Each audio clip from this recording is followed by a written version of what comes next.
Here we're given two complex numbers, divide one by the other.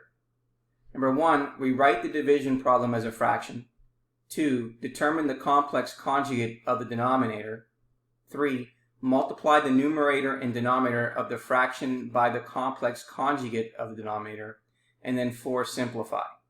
So for example 7, we're dividing complex numbers. We're going to divide 2 plus 5i by 4 minus I. Number 1, we begin by writing the problem as a fraction. So we have the numerator 2 plus 5i, and the denominator we have 4 minus I. So in step 2, then we multiply the numerator and denominator by the complex conjugate of the denominator. To multiply two complex numbers, we expand the product as we would with polynomials using FOIL, the distributive method, or the box method. So we have 2 plus 5i over 4 minus I. We're multiplying the numerator and denominator by its complex conjugate, the denominator's complex conjugate, which is 4 plus I over 4 plus I, and then we're going to multiply them together. So we multiply them, we get 2 plus 5i times 4 plus I. We get 4 minus I times 4 plus I.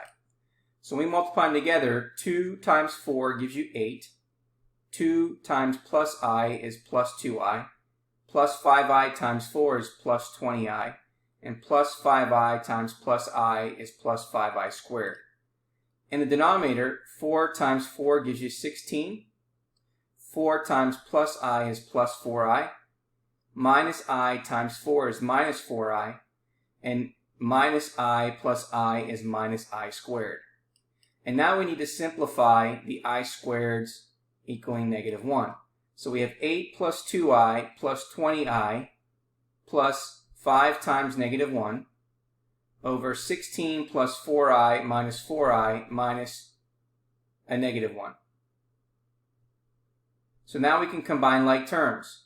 We have 8 minus 5 plus 2i plus 20i in the numerator. In the denominator, you can see here that plus 4i minus 4i are eliminated because those are opposites. So therefore, they become 0 when you add those together.